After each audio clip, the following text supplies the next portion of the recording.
Hey everyone, I'm working to hit 1,000 subscribers and I need your help to get there. If you enjoy this content, please hit that subscribe button right now.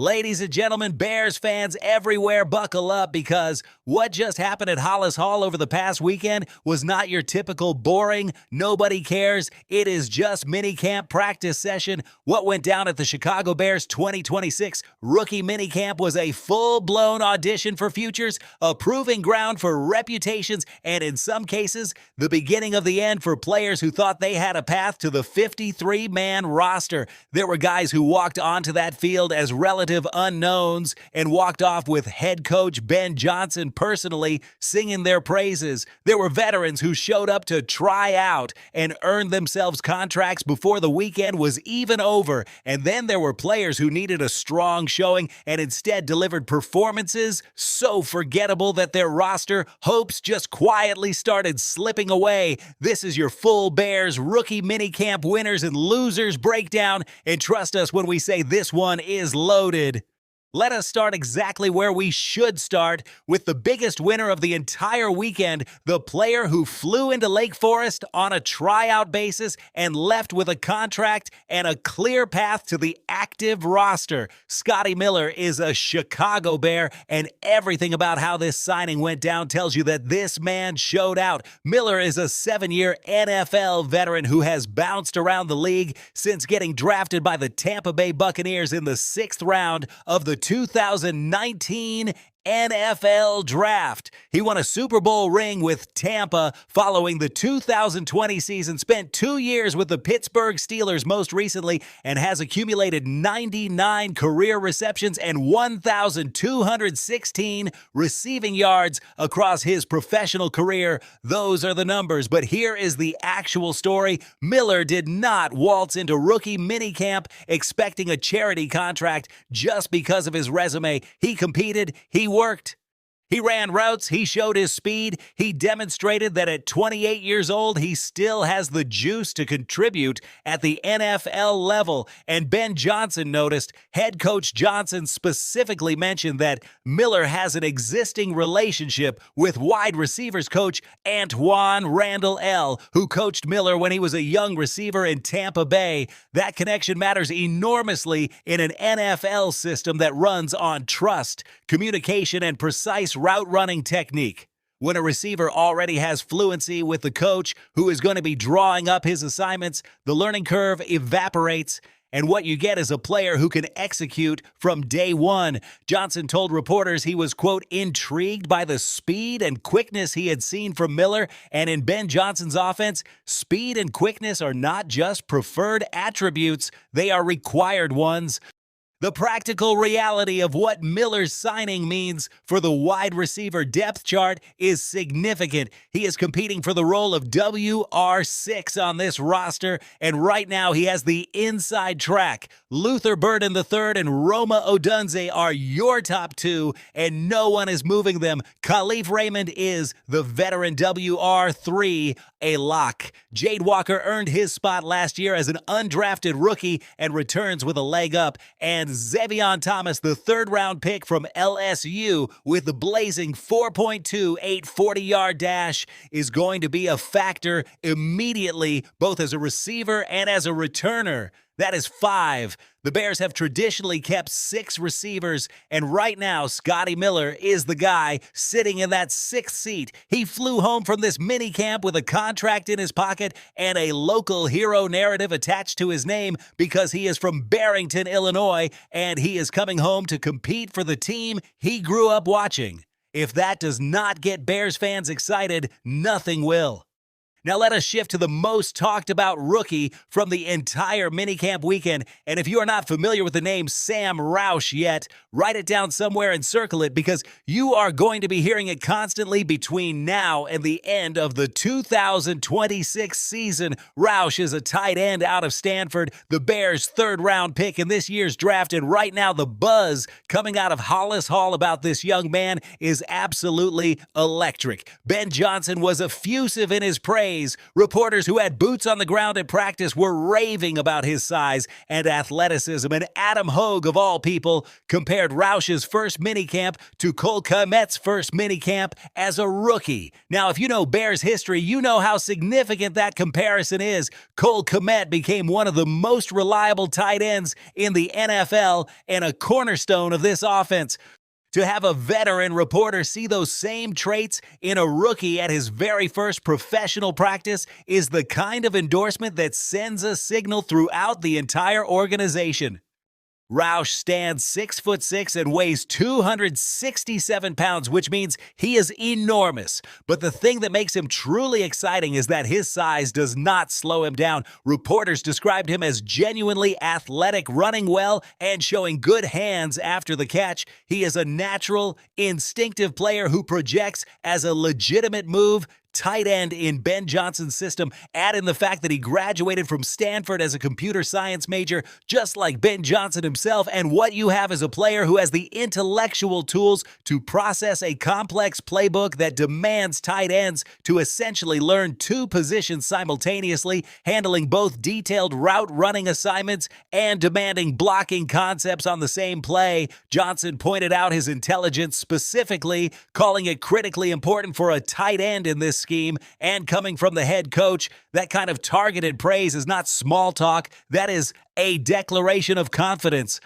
The long-term vision for Sam Roush in this offense is genuinely exciting. The Bears lost Durham Smythe in free agency, leaving a void at the third tight end spot. But the way Johnson wants to use multiple tight end packages with Cole Kmet as the elite receiving option and now Roush developing as a versatile complement, the ceiling for this duo is enormous. There is even a world not far off where Sam Roush is not the third tight end in this system, but the running mate, an equal contributor alongside Kmet as the Bears lean hard into 12 and 13 personnel groupings that defense coordinators around the league hate defending. Bear down on that thought because it is not a fantasy. It is a legitimate trajectory for a player who made this big of an impression in his very first professional practice.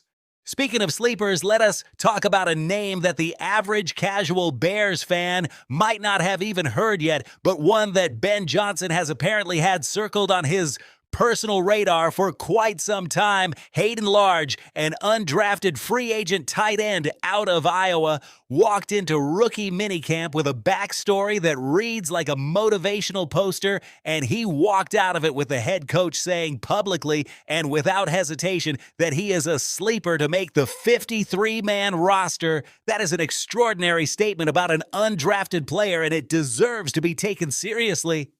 Johnson told reporters that Large was a player the Bears had identified well before the draft. He said he personally called Large before the draft to let him know the organization had a vision for him.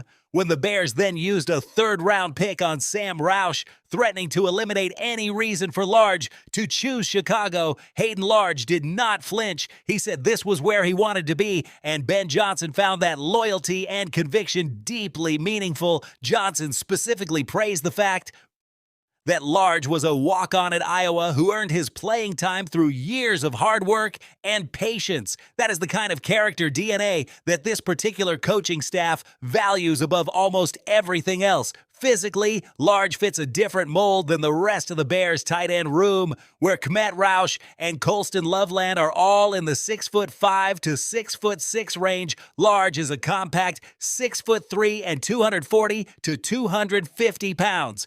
At Iowa, he was lined up at fullback regularly, which tells you everything about his blocking ability and his physicality as a run game asset. In an offense that Ben Johnson wants to run through multiple tight end alignments, a versatile H-back type who can line up at tight end, work as a fullback, contribute on special teams, and give the offense a different look in jumbo packages is genuinely valuable. Large could be exactly the kind of unexpected roster addition that turns heads in training camp and quietly becomes a fan favorite by October. Watch this space carefully. Now let us talk about Malik Muhammad, the fourth-round cornerback out of Texas, because the reports coming out of this rookie minicamp painted a picture of a young man who is not here to take things slowly.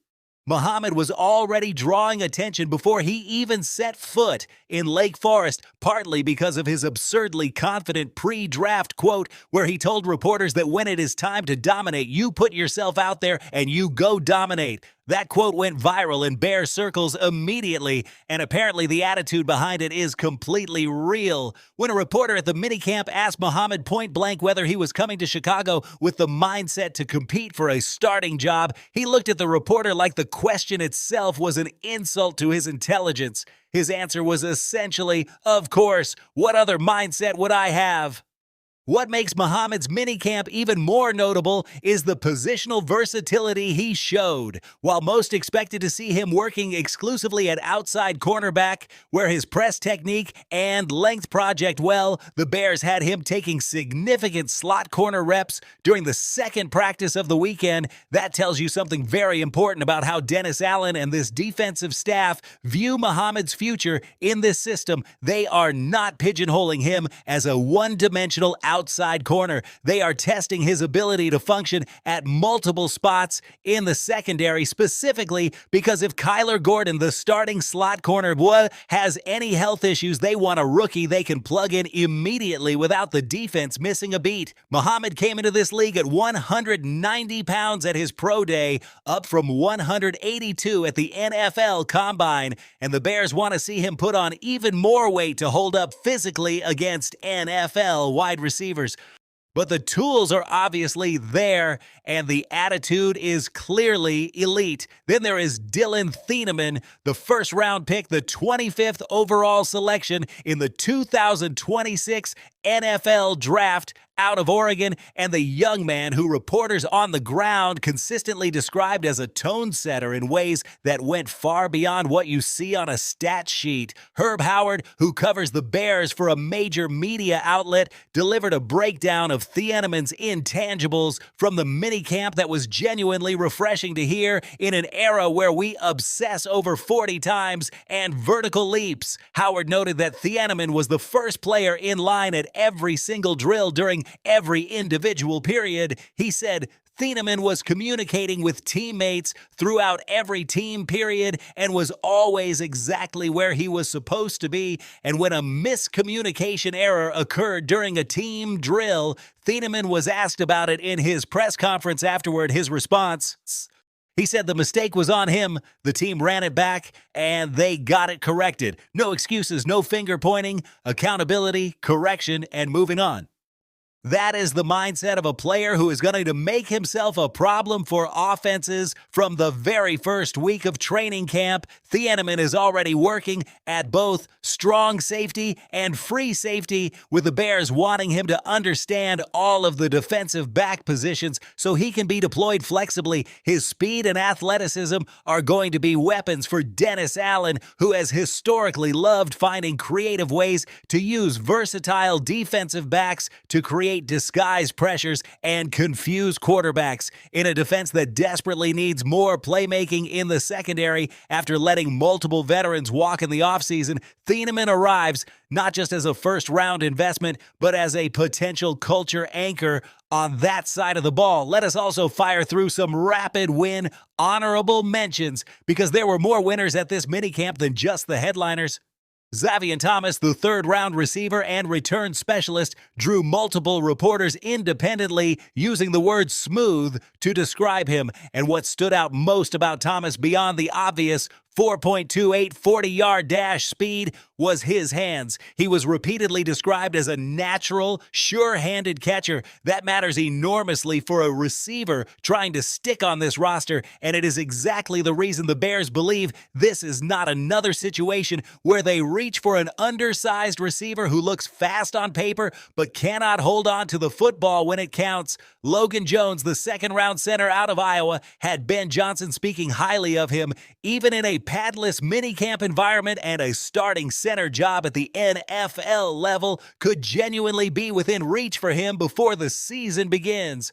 And undrafted offensive lineman Caden Barnett drew one of the most memorable quotes of the entire minicamp from Johnson, who said Barnett plays exactly the style of football this organization wants to play, with violence and tenacity, for a player who received over $200,000 in guaranteed money as an undrafted free agent. That kind of endorsement from the head coach right out of the gate is not a small thing.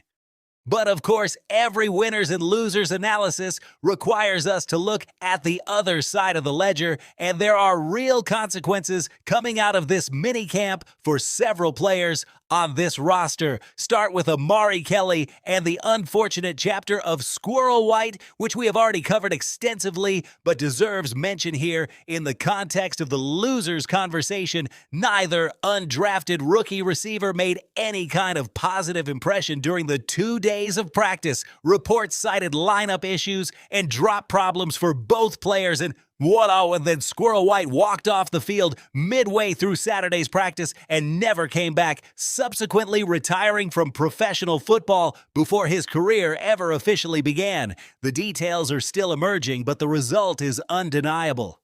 J.P. Richardson, the second-year receiver who was perhaps the most directly impacted player by the events of this minicamp without even being one of the primary storylines, now faces a significantly steeper uphill climb.